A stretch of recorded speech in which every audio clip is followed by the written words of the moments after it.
운동량을 얘기하는 거겠죠. 1번은 운동량, 그리고 2번은 질량일 거고, 3번은 속도의 방향과 같다. 그 다음에 4번은 나중에서 처음 빼면 되는 거고, 그죠? 4번, 5번은 나중 처음. 그 다음에 6번은 운동량, 보존, 법칙. 뭐 이렇게 보시면 되겠고, 그 다음에 7번은 수식에서 그 MA에다가 VA 다시로 곱해주면 되겠죠. 뭐 그런 겁니다. 자, 1번은 운동량은 벡터량이다. 그죠? 그래서 X입니다. 2번 O, 3번 X. 그 다음에 2번은 요거 얼마죠? 여기에서 이제 조심해야 될 거 500g을 뭘로 고쳐서 넣어야 된다? 15g. 그러면 0.5를 넣어야 되겠죠? 그래서 5m, 5kg m/s. 자, 5입니다. 자, 그 다음에 3번은 요거 여기 운동량 시간 그래프 이런 것들 잘 나옵니다. 또는 속도 시간 그래프도 잘 나와요. 알겠어요? 그걸 보고 운동량의 변화량 이런 것들을 잘 체크를 해 볼 수 있어야 되는 겁니다. 알겠지? 네. 그러면 운동량 시간 그래프에서 하나 물어볼게. 앞에서 어느 정도 다 설명했고 1학년 때도 배웠기 때문에 운동량 시간 그래프의 면적은 뭐가 될까요? 잠깐만요. 질량 곱하기. 네.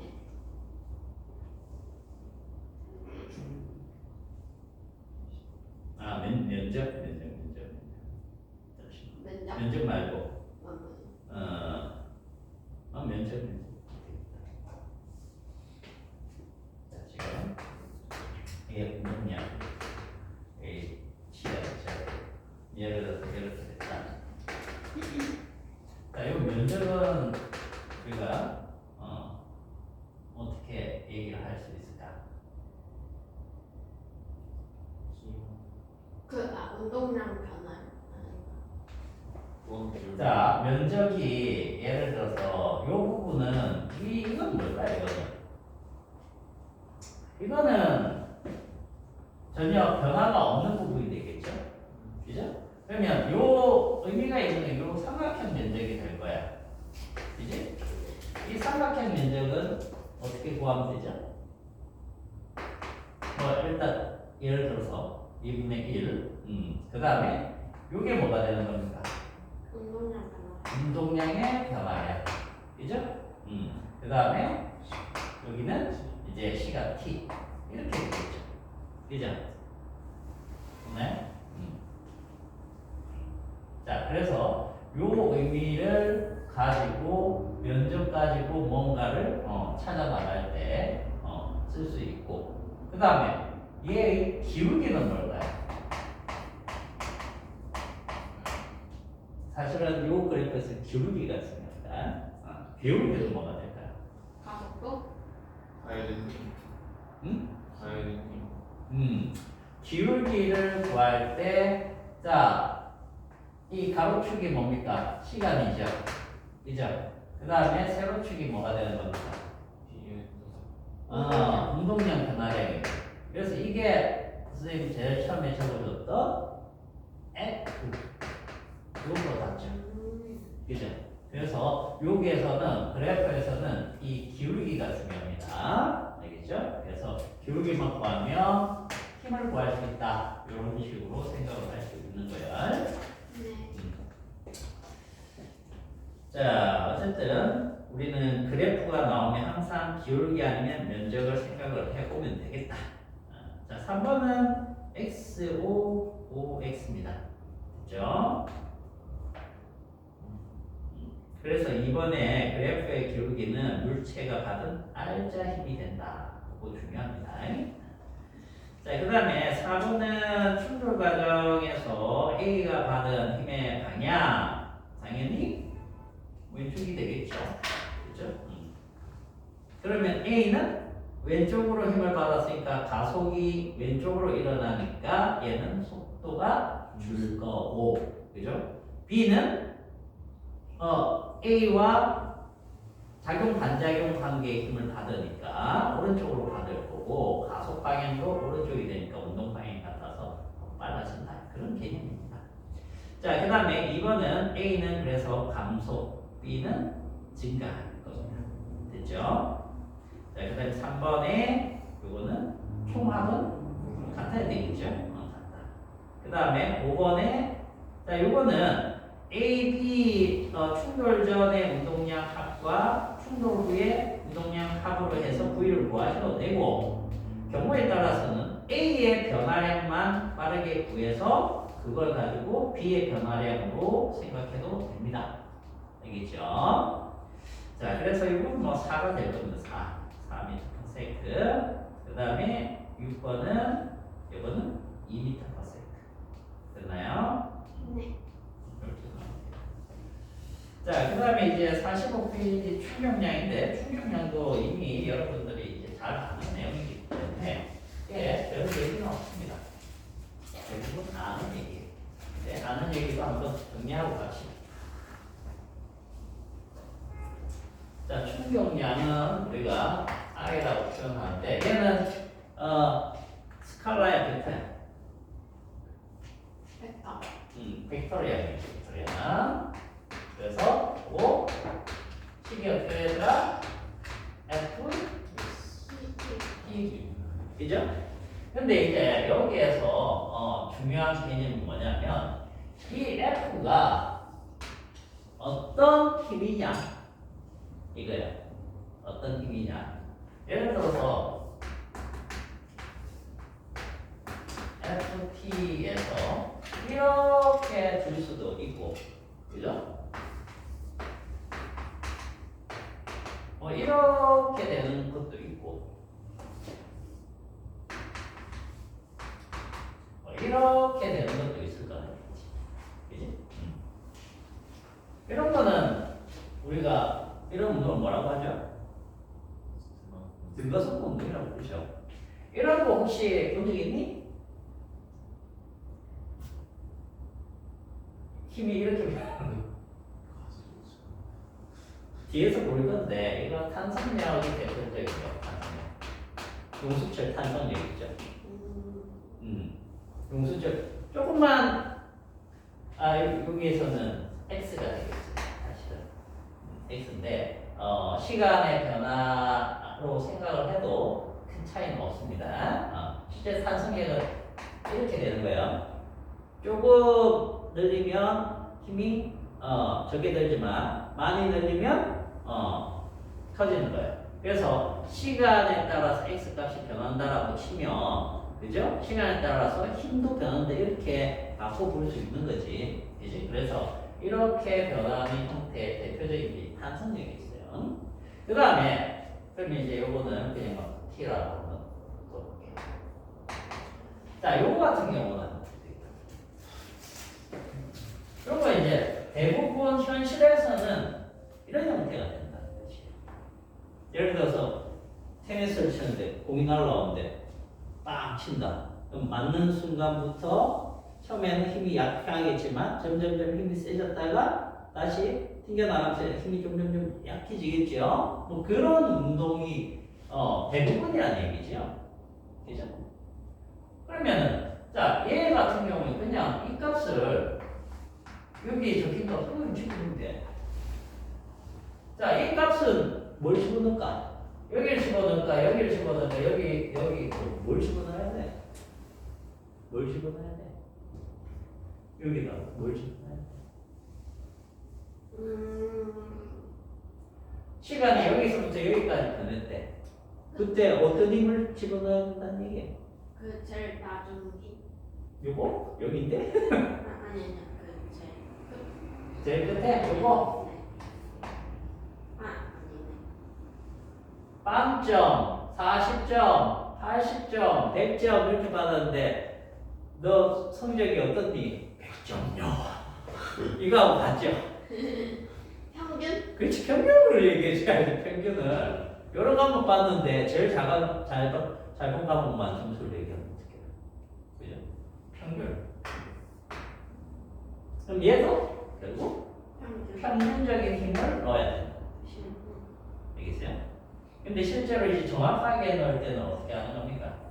이거 전체를 다 넣어버리는 거죠. 이 전체를 다 넣을 때 이제 쓰는 게 적분 뭐 이런 것들이기 때문에 우리는 뭘 가져간다? 평균. 얘가 평균임이네. 평균임. 요것만 잘 기억하면 되겠습니다. 알겠어요? 그래서 이런 힘들이 주어졌을 때 평균 힘으로 생각을 합니다. 요거 생각하시면 되겠어요. 됐죠? 자, 그러면 이제 얘는 결국 이제 식 변환을 하면 결국 이렇게도 표현할 수 있습니다. MA P고, 그죠? A가 뭐가 되는 거죠? A가 P분의 V 마이너스 V0, 그죠? 그리고 T 되니까 결국 이 녀석이 뭐가 같다? 이게 운동량의 변화입니다. 그렇게 우리가 유도를 했었죠, 그죠? 그래서 충격량은 운동량의 변화량으로 가고 얘도 벡터량이고 쟤도 벡터량이구나. 이렇게. 자, 그 다음 해야 될 것이 이제 예를 들어서 이런 거죠.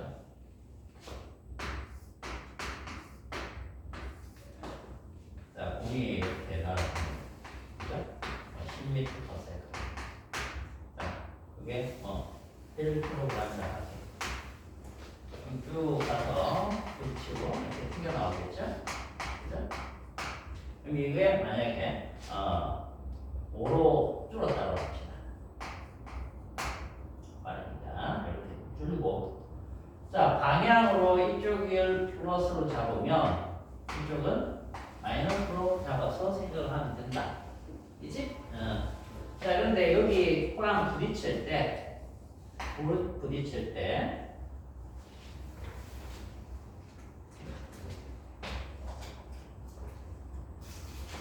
자, 이 공이 벽에 미치는 힘이 있을 겁니다. 그죠? 이 반작용은 뭐죠? 벽이 공한테 주는 힘. 그게 이제 마이너스 F 이렇게 될 거예요. 여기 둘의 작용 시간은 동일하게 T가 돼요. 이런 개념이죠. 그죠? 그래서 요 FT나 어떻다? 같다. 그 얘기는 자, 공이 받은 충격량은 이쪽 방향이죠. 마이너스 방향. 여기 공이 받은 방향. 그 다음 벽이 받은 충격량. 그게 같다. 그죠? 그러면은 얘 값을 구할 때는 얘 값을 구해도 된다라는 얘기가 되겠죠? 그죠? 그리고 얘 값을 구할 때는 무엇의 변화량으로 구하면 된다? 운동량의 변화량으로 구하면 된다.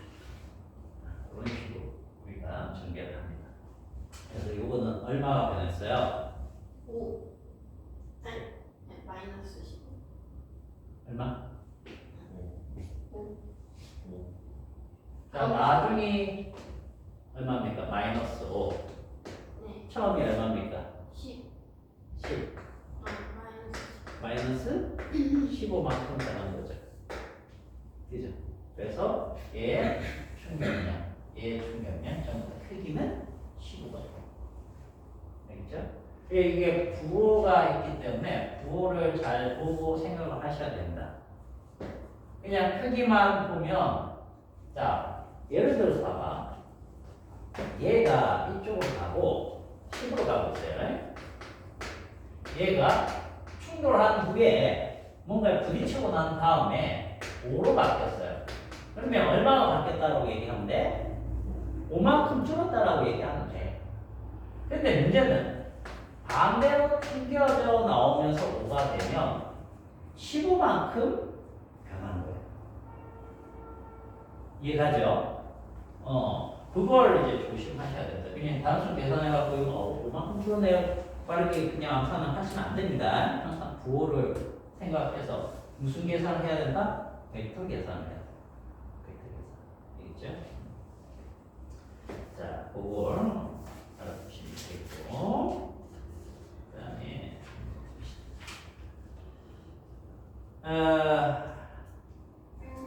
충격량을 지금 친다고? 충격량을 변화시키는 그 방법에 대해서 한번 봅시다. 충격량 변화 방법.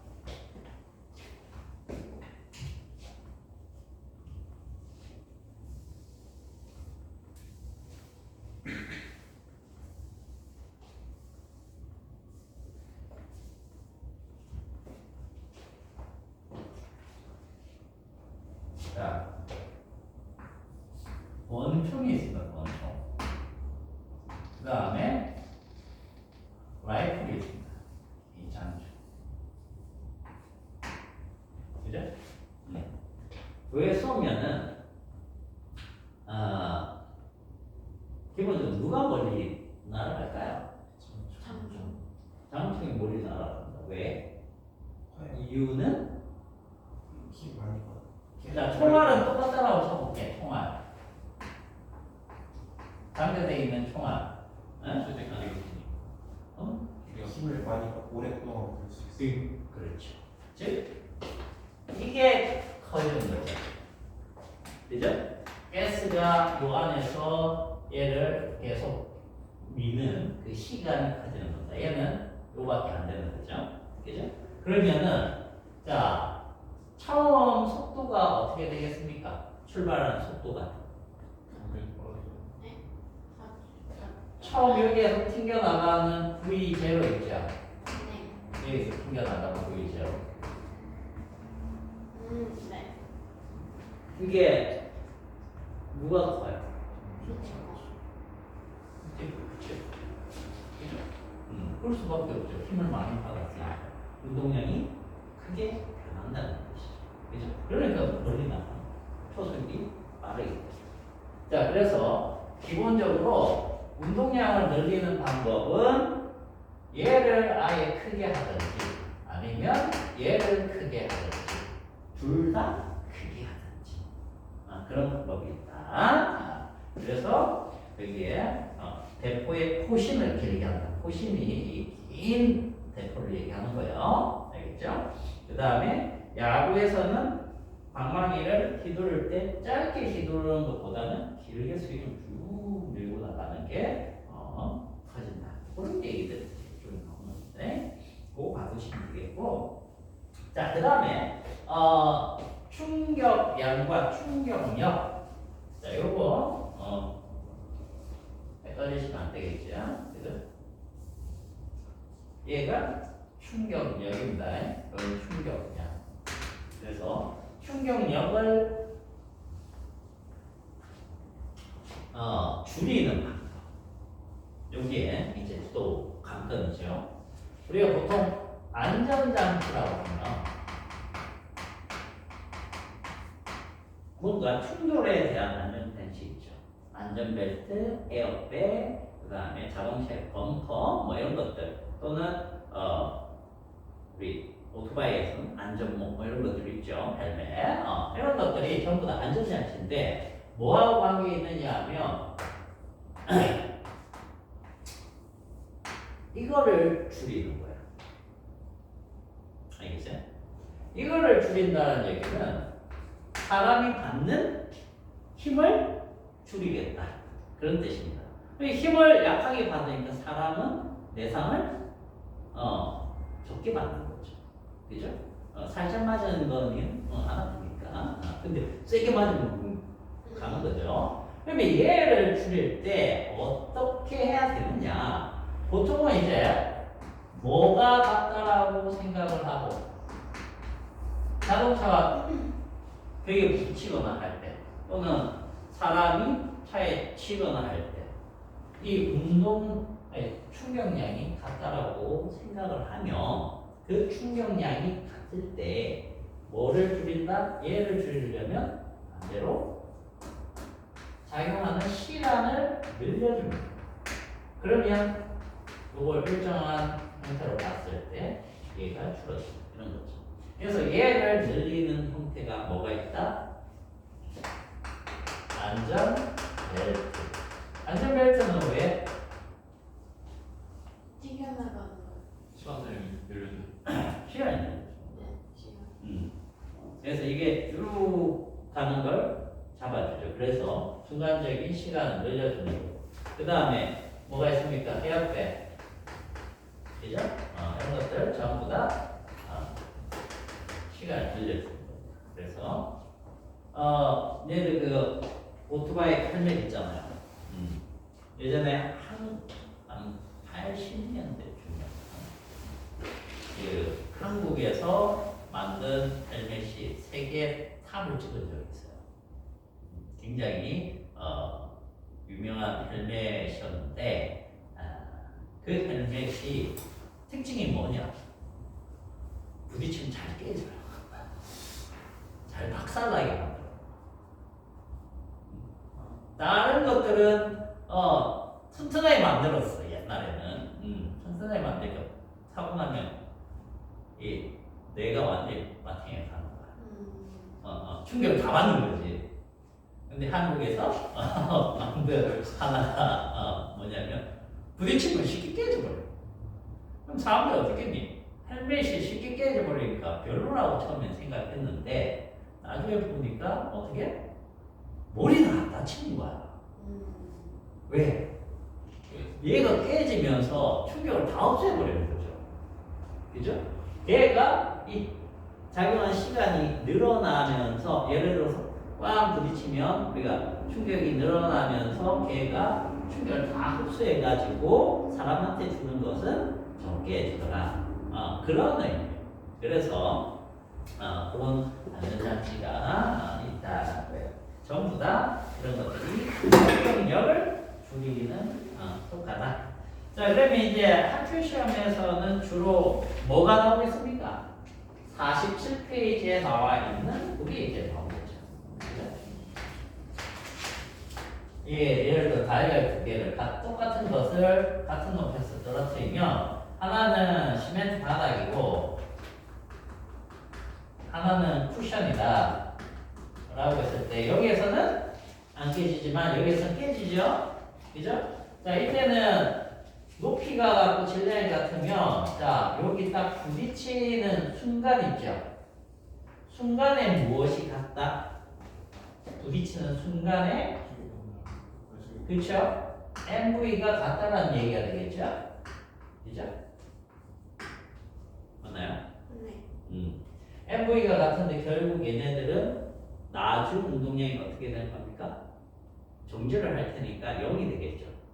처음이 이거고 나중이 0이다. 그러면 운동량의 변화량은 둘 다 같다. 그러면 둘의 무엇이 같다? 충격량이 같다. 이게 A고 이게 B라고 치면 이게 같다는 뜻이 되겠죠. 이해갑니까? 그래서 요것과 요것이 같은데 실제로 얘는 깨지고 얘는 깨지지 않는 이유는 여기에서 FT 여기 FT라고 했을 때 이 시간 T와 이 시간 T가 서로 다르다는 얘기죠. 그래서 TA와 TB로 따졌을 때 자, TA와 TB는 누가 크죠? 이게 크죠? 네. 그죠? 들어가면서 힘이 작용하는 시간이 길어집니다. 그러면 FA와 FB 중에 누가 크게 된다? A 쪽이 크게 된다. 그래서 힘을 많이 받기 때문에 결합이 깨져버린다. 이런 개념이에요. 자, 그래서 거기에서는 이제 그래프가 뭐가 나온다? 힘 시간 그래프가 나온다.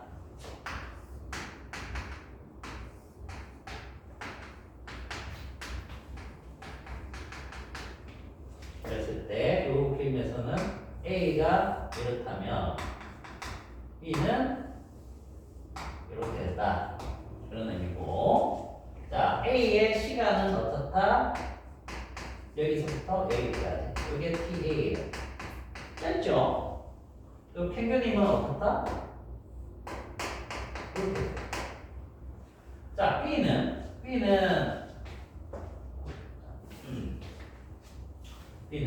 시간이 여기서부터 여기까지니까 이만큼이 TB가 된다. 이거 길죠? 그죠? 그 다음에 평균이면 이렇게 돼요. 그래서 꼭 이런 말이 있어야 되는 겁니다. 뭐가? 질량이 같고 같은 높이에서 그렇대요. 그래야지만 같은 높이면 뭐 충돌하는 순간의 속력이 같으니까. 알겠죠? 요걸 꼭 기억을 하셔야 돼요. 그리고 여기에서 면적 SA와 SB가 어떻다? 같다라는 표현이 있으면 이거는 뭐가 같다? 요게 같다라는 표현입니다. 알겠죠? 면적이 같다. A 면적과 B 면적이 같다. 이런 말이 있을 겁니다. 이게 충격량이 같다. 그 뜻이에요. 시간이 다르고 힘이 다르기 때문에 충격량이 달라서 결과가 다르지. 알겠죠? 시험 문제에서 이제 이게 나온다는 뜻입니다. 자, 나머지는 이제 쭉 예를 읽어보시면 되겠어요. 특히 그 공 받을 때 혹시 야구 같은 거 해본 적 있나? 해본 적은 있어요. 공 받을 때 공 날라오는데 야구공 그냥 툭 받으면 돼요. 손이 아픕니다. 그래서 어떻게 받는다? 뒤로 살짝 빼면서 받아주면 좋죠. 그래서 물건 탁 던지면 어떻게 해요? 그냥 이렇게 잡으면 초보, 이렇게 잡으면 좀 바로 잘하네. 그죠? 그렇게 생각을 하시면 됩니다. 자, 그러면 여기는 이제 문제를 여러분들이 조금 많이 풀어보는 거를 해야 돼요. 알겠죠? 여기 개념을 모르는 게 아니기 때문에. 그래서 여기도 숙제를 내주면 안 올 것 같은데. 아니에요. 아니에요. 앞에 것도 있다. 네. 앞에 것도 있고 여기 조금 내신 만점 문제만 좀 해서 봅시다. 51에서 55까지 됐어요? 51에서 55 네. 괜찮니? 네. 뭐 안 괜찮아 또 해야지.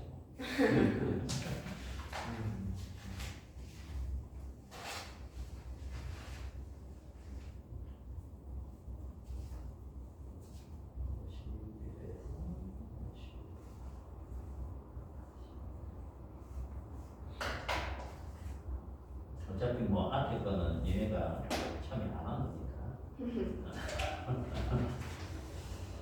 문제는 그거 다음 시간에 조금 더 풀어보도록 하고.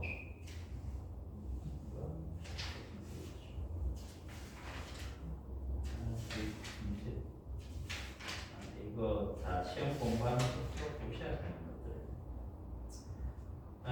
그러면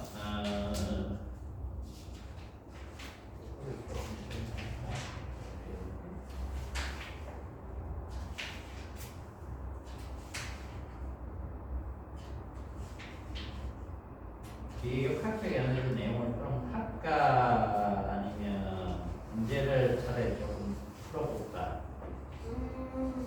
어떤 게 나은 것 같아?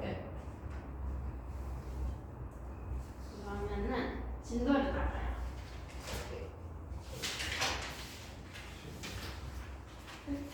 또 나가면 괜찮겠어? 자, 그러면 68페이지 한번 가져가. 어차피 요거 오늘 역학적 에너지 내용은 다 하기는 힘들 것 같긴 해요.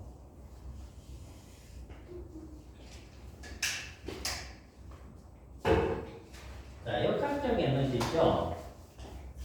여기는 여러분들 잘 압니까? 잘 모릅니까?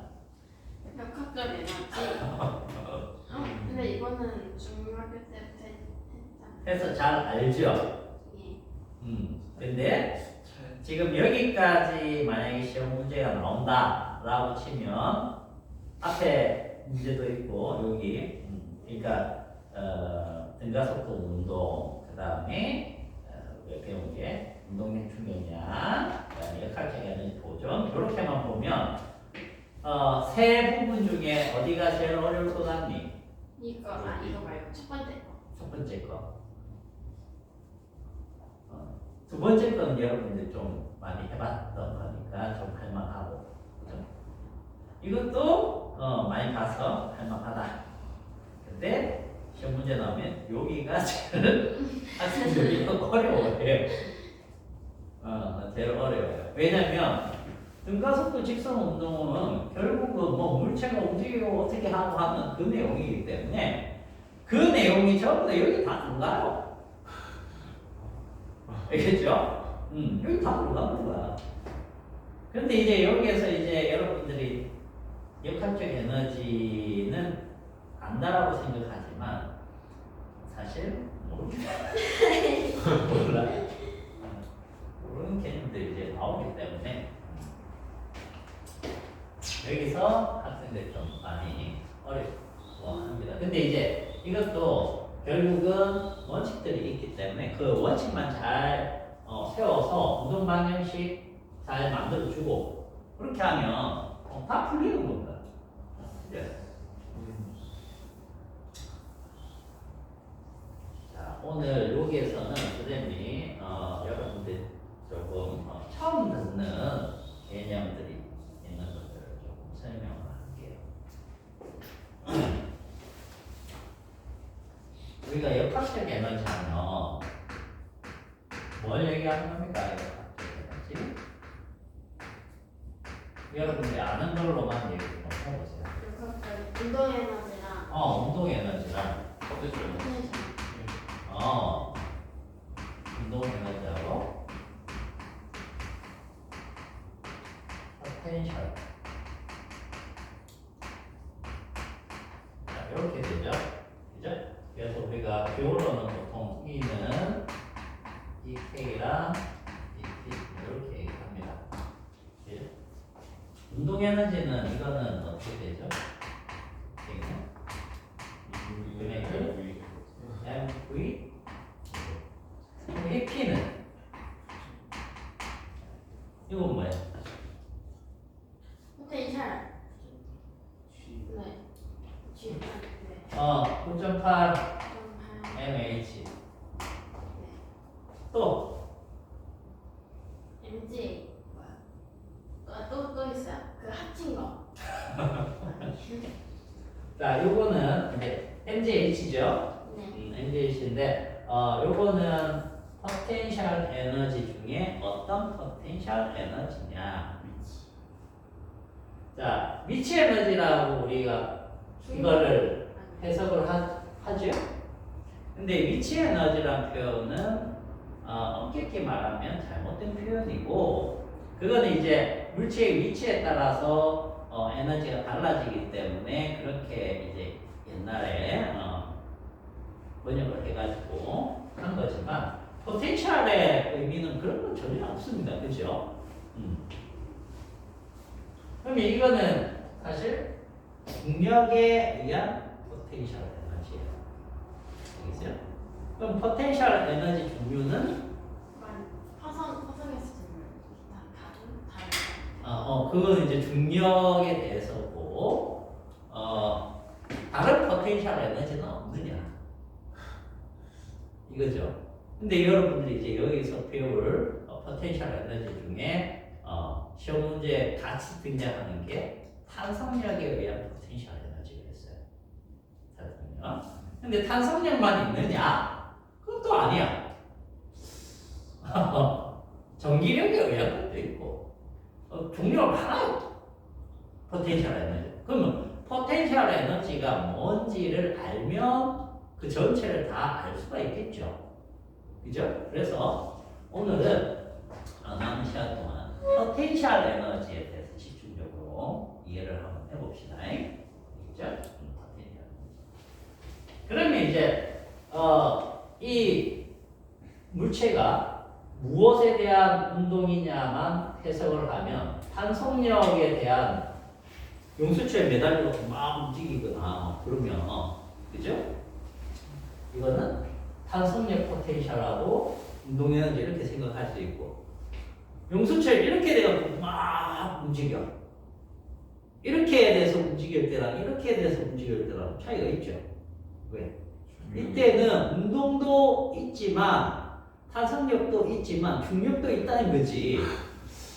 그죠? 그러면 중력 포텐셜도 생각해야 되고 탄성력 포텐셜도 생각해야 되고 그러니까 이제 점점 가지수가 늘어나니까 학생들이 어려워. 거기에다 포텐셜이 정확하게 뭔지 모르고 칙만 외워가지고 문제를 풀기 때문에 더 어려워요. 그럼 포텐셜을 한번 봅시다. 포텐셜. 포텐셜은 뭐냐면 기본적으로 하나의 힘이 존재를 해야 됩니다.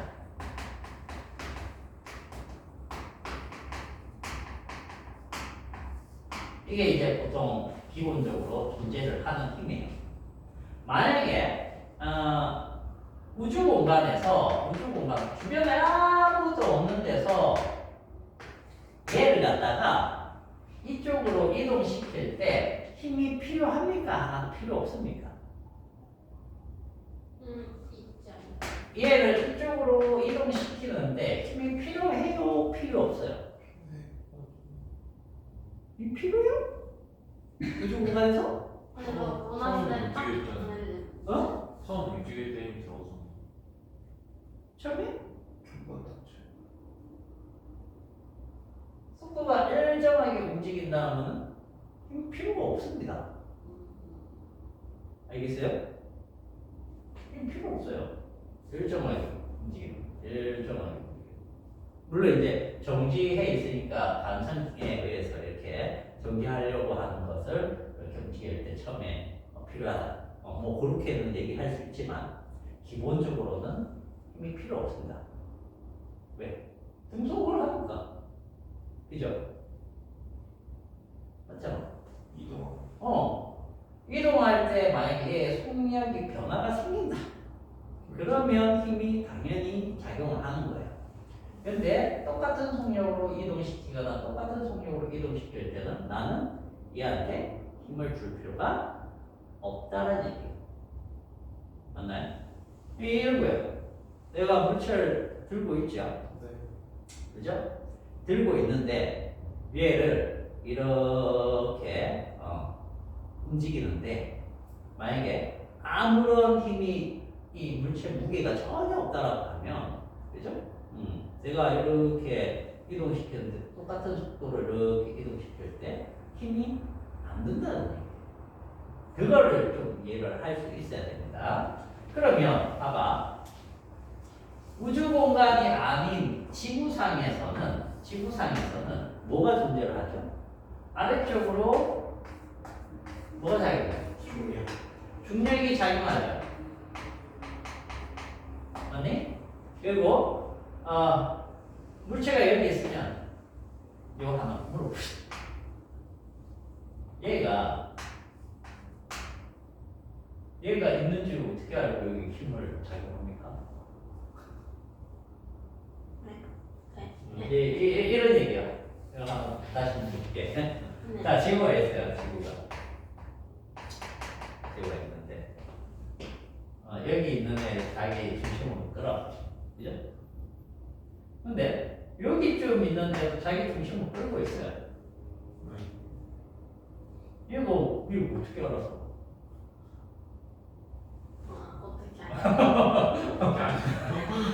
어떻게 알았어? 이거 움직입니까? 그렇잖아. 멀리서 뭐가 하나 왔어요. 이쪽으로 가고 있어요. 여보, 일로 와. 이렇게 할까? 아니잖아. 이게 저쪽에 눈이 있어서 감지기가 있어서 이렇게 생기는 게 아니잖아. 그래서 자, 과학자들이 그런 개념을 보완하기 위해서 하나의 개념을 도입을 했어요. 뭘 개념을 도입했느냐면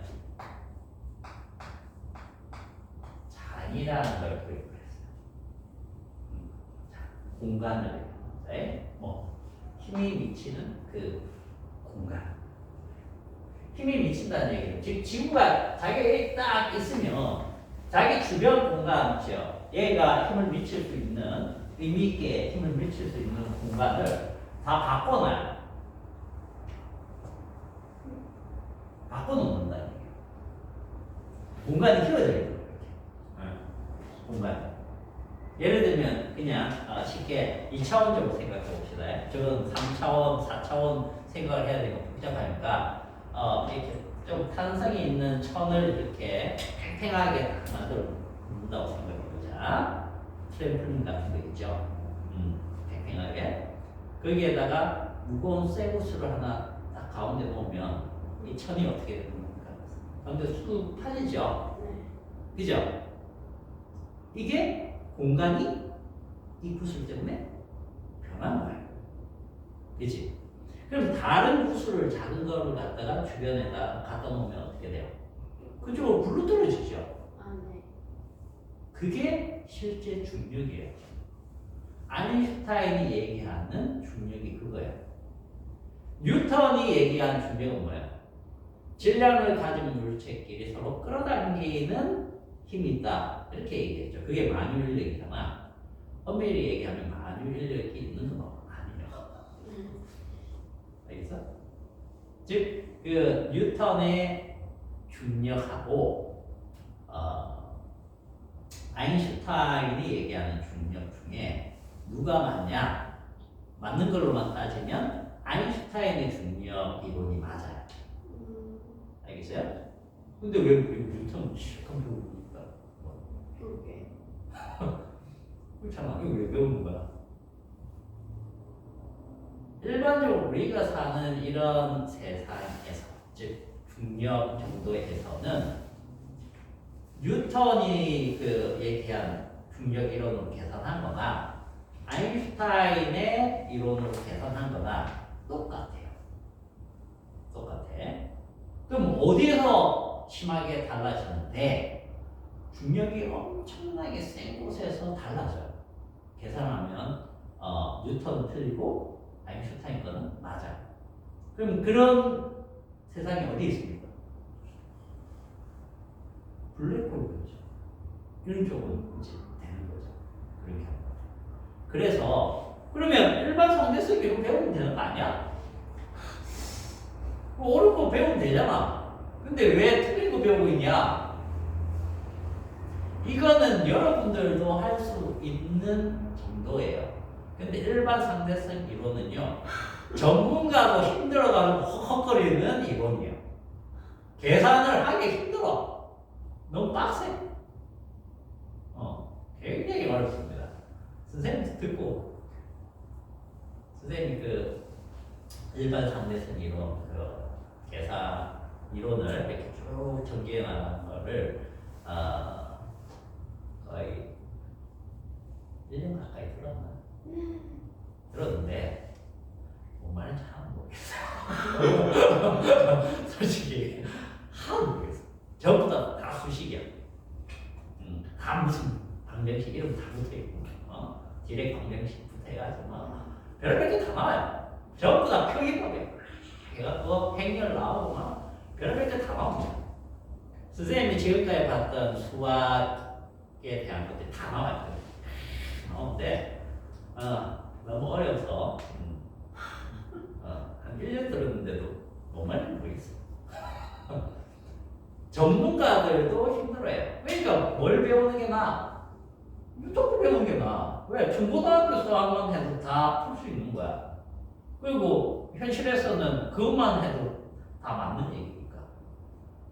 그죠? 그런데 이 장 개념을 알아야지 포텐셜 에너지를 정확하게 알아요. 이 장 개념은 결국 일반 상대성 이론 이런 개념이 되는 거예요. 실제로는 장의 개념이에요. 알겠죠? 전기력이 작용한다면 전기장이 되겠죠. 그죠? 자기력이 작용한다? 그러면 자기장이 되는 거예요. 자기장은 많이 들어봤죠. 그죠? 뭐 게임에도 나오죠. 배우 같은 거. 자기장이 맞아. 그죠? 그런 것들 있잖아. 장이라는 것은 그런 어떤 힘이 미치는 공간인데 보세요. 그러면 이게 이미 장으로 되어 있으면 뭐 감지기가 따로 필요 없습니다. 이게 오면 그 장에 따라서 움직이게 되어 있는 거예요. 무슨 말인지 알겠죠? 그러면 여기에서도 보세요. 물체를 이렇게 딱 두면 힘이 미치는 공간이 이미 설정이 되어 있는 거죠. 장이라는 게 딱 나와요. 그래서 얘는 이쪽으로 가려고 한다는 얘기죠. 그죠? 가려고 하는데 내가 이쪽으로 얘를 이동시키고자 하면 뭘 해줘야 된다? 억지로 힘을 줘야 돼. 이 힘과 최소 똑같은 힘을 반대쪽으로 줘야지 이동을 시킬 수 있다는 거죠. 그죠? 이게 어떤 개념이다? 일의 개념이잖아. 그죠? 힘을 줘서 힘의 방향으로 물체를 이동시킨다. 그지? 그럼 일이라는 것은 우리가 에너지라고 배운 적 있죠? 그 에너지가 어떻게 된다? 물체에 이만큼 이동했어요. 힘 줘가지고 여기 높이 h까지 이렇게 이동시켰어요. 그럼 여러분들은 어떻게 알고 있습니까? 이 물체는 에너지가 증가한다라고 알고 있죠? 틀린데. 그것도 틀리죠. 물체의 에너지가 증가한다라고 배웠잖아, 분명히. 그리고 여기에서도 그렇게 얘기해요. 근데 물체의 에너지가 증가하는 게 아니고, 알겠죠? 실제로는 어디에 에너지가 저장이 되느냐 하면 바로 이 장의 에너지가 축적이 돼요. 그러면 이렇게 생각해 볼게. 이렇게 하니까 이게 조금 아닌 것 같아. 그지? 그럼 이렇게 생각해 보자. 자, 용수철이 이렇게 있어요, 용수철. 자, 여기 물체가 이렇게 있는데, 자연 상태에서는 이 길이에서 안 변합니다. 자, 그런데 내가 이걸 잡아당겨가지고, 요만큼 끌고 있습니다. 힘을 주고 있어요. 그죠? 그러면 얘는 어느 쪽으로 돌아가려고 해요? 이쪽으로 돌아가려고 하는 탄성력이 존재하죠. 이 탄성력이 뭡니까? 이거예요. 이미 존재하고 있는 힘. 그러면 내가 이걸 이렇게 잡고 있어. 그러면 이 물체의 에너지가 올라갔을까? 아니라는 거죠. 이 용수철의 뭐가? 에너지가 저장이 되는 거죠. 그러면 탄성력은 이 용수철이랑 물체가 있기 때문에 거기에 저장되는 에너지라고 치면 중력은 요 사이에 중력장이 있으니까 그 중력장의 에너지가 축적이 되는 거예요. 이 물체가 아니고. 무슨 말인지 알겠습니까? 실제로는 그런 개념이에요. 근데 이제 그렇게 하면은 중력장 개념부터 얘기를 해야 되고 하니까 그게 좀 힘들겠죠? 그죠? 작년부터 이렇게 해야 되는 거니까. 그래서 물체의 에너지가 증가한다. 이렇게 표현한 것 뿐이에요. 알겠죠? 그래서 포텐셜 에너지는 그 포텐셜, 어떤 기존의 힘이 있는데 그 기존의 힘이 장으로 펼쳐놓은 그 공간이 존재를 하고 내가 그 공간의 그 방향성이 있죠. 여기에서는 방향성이 어떻게 나타납니까? 이 방향이 되고 얘는 어떻게 나타난다? 여기는 평형점이라고 해요. 더 이상 어느 쪽으로 움직이지 않는 그런 점을 평형점이라고 한다. 이 평형점을 향해서 가려고 해요. 물체가 여기 있으면 이쪽으로 가요. 이게 원래 존재하는 힘이라고 생각하고 그 힘에 대해서 반대 방향으로 힘을 주면 내가 일을 하게 되는 거고, 그죠? 이걸 놔버리면 어떻게 돼요? 놔버리죠. 그 장이 일을 하게 돼요. 그 장이 일을 한다는 건 중력이 일을 한다 또는 탄성력이 일을 한다. 이해가니? 이 물체가 일을 하는 게 아니죠. 물체는 일을 당하는 거죠. 그럼 중력이 잡아당겨서 일을 하는 거죠. 그게 이제 포텐셜. 그럼 포텐셜이라는 것은 방금 얘기했듯이 이런 것도 될 수 있고 이런 것도 될 수 있고 자석과 자석이 있다. 그러면 될 수 있죠. 자석 쇠붙이. 그것도 이제 장개념이 형성되겠죠. 그죠? 그러면 잡았다가 놓으면 싹 들어가는 거죠. 그죠? 근데 요런 힘은 어떨까? 자, 자동차 말고 그냥 이런 물체가 딱 있는데 내일 잡아당겼어요. 이쪽 끌었어. 그러면 여기에서 뭐가 발생되느냐?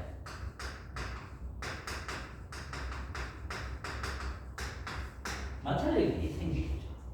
그죠? 그럼 이것도 기존의 힘이라고 할 수 있죠. 근데 잡아당겼다가 탁 놓으면 어떻게 돼요? 갑니까? 왜 이 자리에 있잖아. 그죠? 그러면 마찰력은 포텐셜 에너지로 저장이 될까 안 될까? 봐봐. 탄성력은 포텐셜 에너지로 저장이 되죠.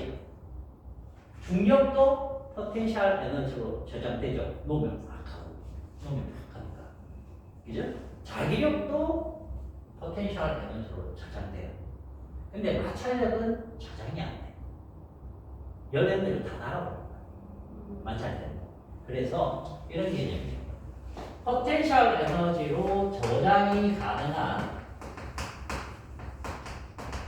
이런 것들을 나중에는 이제 이렇게 얘기합니다. 보존. 그리고 이거를 저장이 안 되죠. 이런 거는 이제 비보존. 그래서 자, 포텐셜 에너지 하면 저장이 될 수 있는 힘은 전부 다 포텐셜 에너지로 표현 가능한 거야. 포텐셜 에너지 종류가 보이스가 많아. 근데 마찰력은 안 돼. 이렇게 생각해. 마찰력 빼고 다 된다라고 생각해도 돼. 그러니까 포텐셜 에너지 종류는 상당히 많죠. 그러면 그 상황에 맞춰서 탄성력도 있고 중력도 있으면 둘 다 포텐셜을 생각해야 된다. 그래서 여기가 어렵다라는 거죠. 그러면 자 요렇게 작용할 때랑 그죠? 봐봐. 용수철이 이렇게 수평으로 마찰이 없다 해가지고 이렇게 적용할 때랑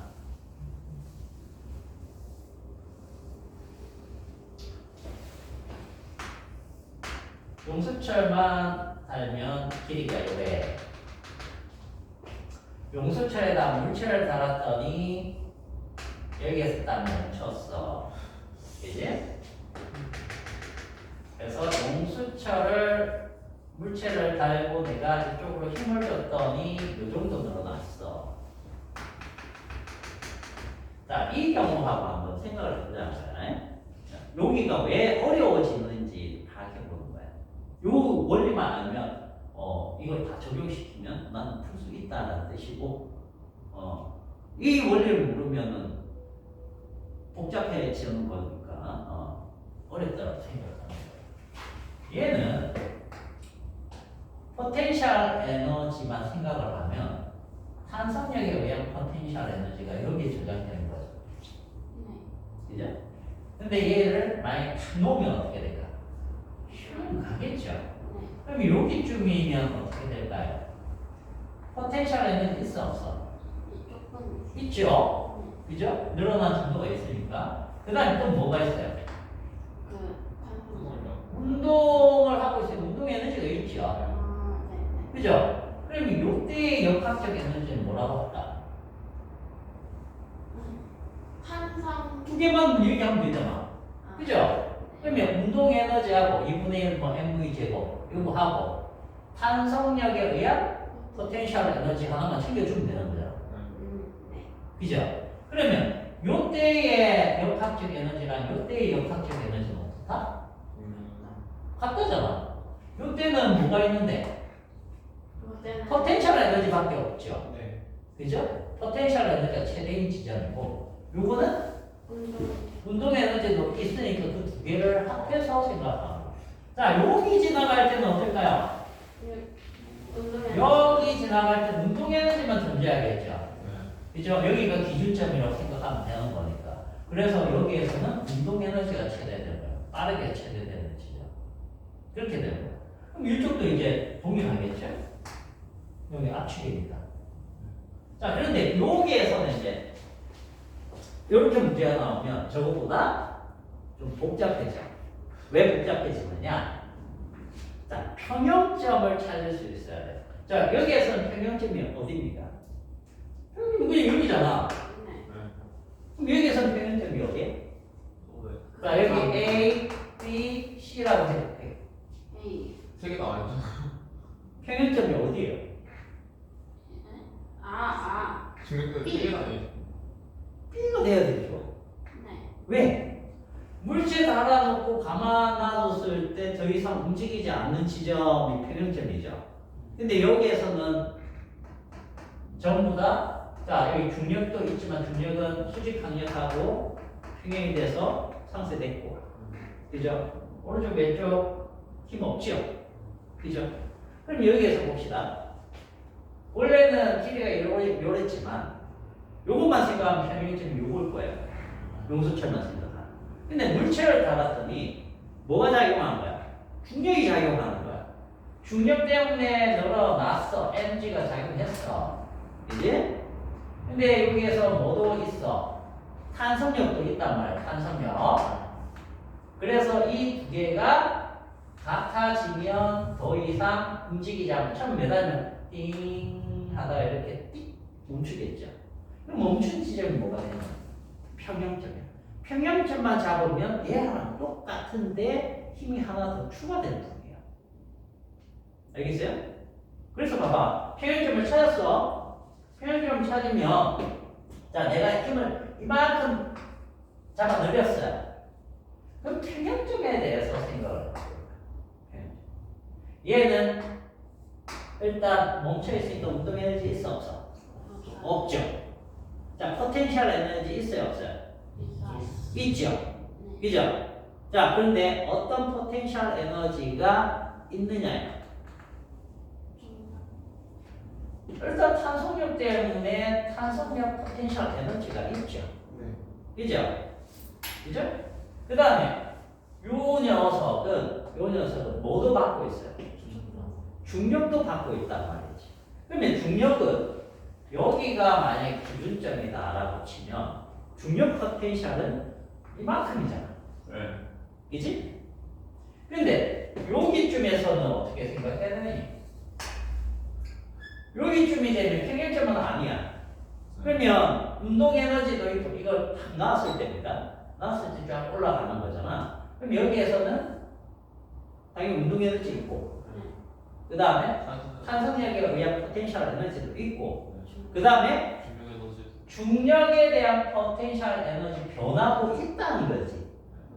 그것도 생각을 해야 되기 때문에 어렵다는 거야. 자, 거기에다가 또 하나 봐봐. 여기에서 슝 가는데 일부 구간이 마찰력이 존재한다. 이런 식으로 이제 문제를 내놓겠지. 알겠어? 여기에서 손실되는 에너지를 뭐 구해라. 이런 식으로 이제 문제가 나올 수도 있겠죠. 그죠? 그러면 이때의 역학적 에너지랑 이때의 역학적 에너지를 통과했을 때 같겠니? 아니죠. 달라졌을 거 아니야. 달라진 만큼이 여기에서 발생한 에너지가 되는 거야. 나간 에너지가.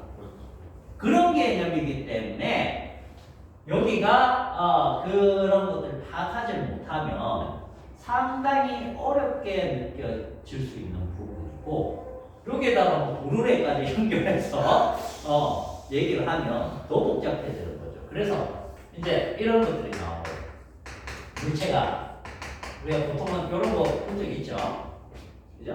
얘가 이렇게 중력받은 게 쭉 가고 그럼 여기에서 이제 역학적 에너지, 운동 에너지가 어떻게 되고 포텐셜 에너지가 어떻게 되느냐에 따라서 뭐 여기에 빠르기나 뭐 이런 거 막 물어봐요. 그런 문제가 보통 나오는데 뭐 중요한 것은 여기에서 이제 뭐 용수철 하나 매달을 주고 그죠? 뭐 줄이 끊겼을 때 어떻게 되느냐, 용수철 끊겼을 때 어떻게 되느냐부터 해갖고 여기 뭐 일부 구간은 마찰력이 존재하는 구간이고 이런 식으로 이제 막 섞어서 내기 시작하면 여러분들 가정에서 다 배우고 풀 수 있는 내용인데 복잡해진다는 것이. 그 마찰력은 우리가 식이 예를 들어서 F는 뮤에 n 해가지고 마찰계수하고 수직항력 이걸 곱해서 구하는 거지만 이걸 배우지 않아도 여러분들은 여기에서 마찰력이라든지 이런 것들을 구할 수 있다는 개념이 되는 거야. 왜? 이 구간의 길이를 알면 그죠? 여기에서 발생한 에너지를 구할 수 있죠. 그죠? 이 에너지는 무엇과 같다? FS와 같다. 그럼 발생한 에너지 구하고 이 길이 알면 이게 마찰력입니다. 그래서 이거 마찰력 자체를 배우지 않아도 마찰력 문제가 나온다. 그런 얘기예요. 그래서 여기 역학적 에너지 요 단어는 뭐가 핵심이냐? 뭐가 핵심이겠어요? 이게 핵심이야. 알겠어요? 이거에 대한 이해도를 높이면 나머지는 약간 문제에서 적용하는 기술만 조금 익히면 다 될 수가 있고. 그리고 앞쪽에서 배웠던 우리가 그 등가속도 운동 그건 당연히 들어가는 거고. 왜냐하면 속도나 가속도 이런 것들을 구해야지 뭔가를 다른 부분을 찾을 수 있고. 가속도 구하는 게 굉장히 중요하거든요. 가속도를 알면은 뭐를 알 수 있다? 속도 변화를 알 수 있고. 그래서 속도가 변하면 운동 에너지 변화를 찾을 수 있고. 그 운동 에너지 변화를 알면 포텐셜 에너지 변화도 또 찾을 수 있고. 그런 개념입니다. 알겠어요? 네, 여기가 어렵겠죠? 익숙하지 않으면 어려운 익숙하지 않으면. 왠지 뭐가 복잡한 게 다 여기다 갖다 붙인 거예요. 앞쪽에서 우리가 배웠던 것들, 중고등학교 때 배웠던 내용들 전부가 여기 역학 쪽에서 나올 수 있는 건 다 갖다 붙이면 된다라는 생각을 해주세요. 알겠죠? 그래서 여기가 어려운 거예요.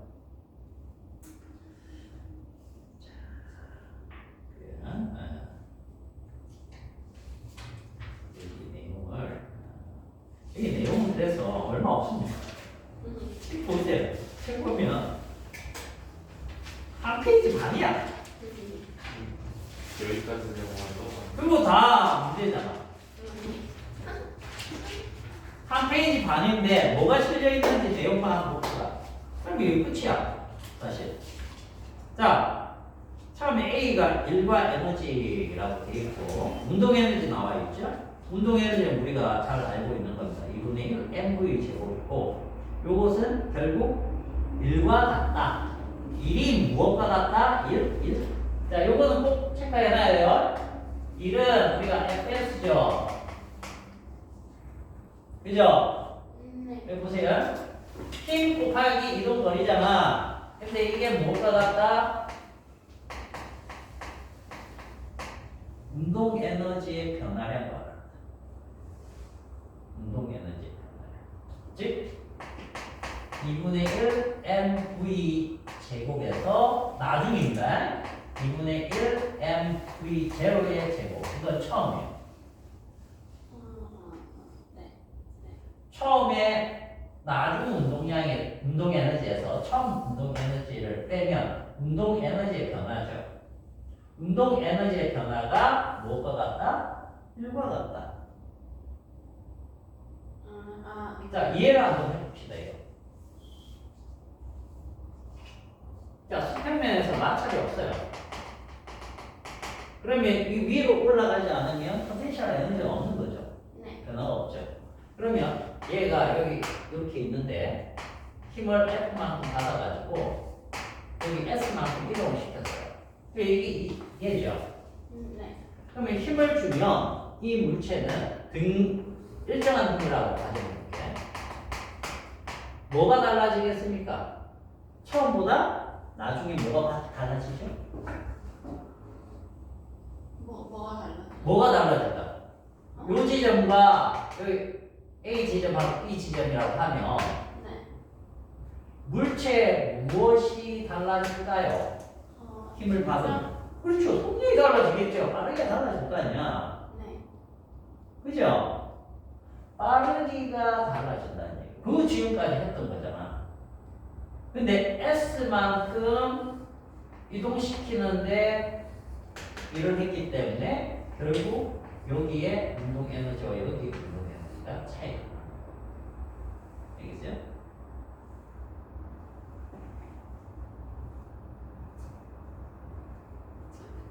자, 이거 유도를 해볼게. F는 M A죠.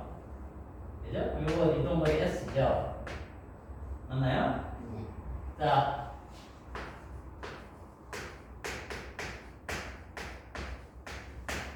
이 식 기억납니까?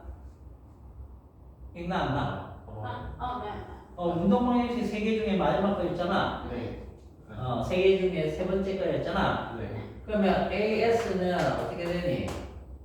2분의 1 V제곱 마이너스 V제곱 제곱이죠. 네. 여기다 집어넣어봐. M에 2분의 1에, 그죠? V제곱 마이너스 V0의 제곱. 여기랑. 맞죠? 네. 그러니까 2분의 1 M V제곱 마이너스 2분의 1 M V0의 제곱. 여기 나오잖아. 그죠? 네. 얘랑 똑같은 거야. 네. 요거 중요하니까 꼭 별표 치고 기억을 하셔야 돼요. 요 역학적 에너지 보존 요 내용에서 문제 풀 때 주로 쓰이는 게 이겁니다. 이거. 운동 에너지에 대한 것은 이게 쓰여요. 알겠어요?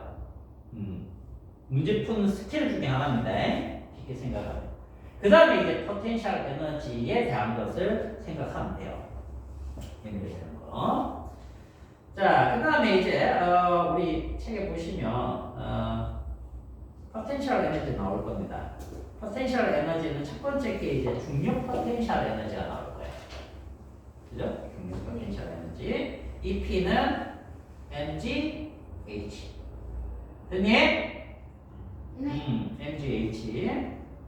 자, 그 다음에 69페이지 가보세요. 탄성 포텐셜 에너지 해가지고 나옵니다. 그러면 요것만 이제 공부를 따로 하시면 돼요. 알겠어요? 요거 이제 다음 시간에 선생님이 조금 더 해드릴 거고. 그래서 탄성 포텐셜 에너지만 정확하게 이해를 하면 중력 포텐셜 에너지는 우리가 중학교 때부터 열심히 했던 거니까 잘 알고 탄성 포텐셜 에너지만 공부를 따로 하면 되겠다. 자, 그 다음에 B에서는 역학적 에너지 보존이 나오는데 요거 이제 중력에 의한 보존 내용이고, 그 다음 한장 넘어가 보세요. 70페이지. 요게 이제 다음 시간에 탄성 포텐셜 에너지를 정확하게 다 배우고 나면 얘의 역학적 에너지 보존도 쉽게 생각할 수 있습니다. 이건 사실 다 배운 거예요. 아까 얘기했던 거. 그게 이제 식만 정확하게 사용할 줄 알면 되는 거예요. 식만. 후계 법칙 이런 것들 조금 배우고 나면 금방 되는 것들입니다. 그래서 전체적으로 역학적 에너지 보존 법칙은 상황에 따라서 포텐셜 에너지의 종류가 많기 때문에 그거를 적용을 잘 시키면 해결이 된다. 알겠니? 네. 그래서 뒤에 책 문제 보시면 용수철 겁나 나오고 고르게 나오고 난리 납니다. 그죠? 그리고 구간별로 마찰이 있고 없고 이런 것들도 나올 수도 수가 있다는 거예요. 알겠어요? 그런 것들에 대한 내용이기 때문에 그런 것만 이제 잘 파악해서 여러분들이 하시면 돼요. 자, 오늘 여기까지 하고 다음 시간에 여기 역학적 에너지 조금 더 탄성력 포텐셜부터 해가지고 해드릴게요. 네.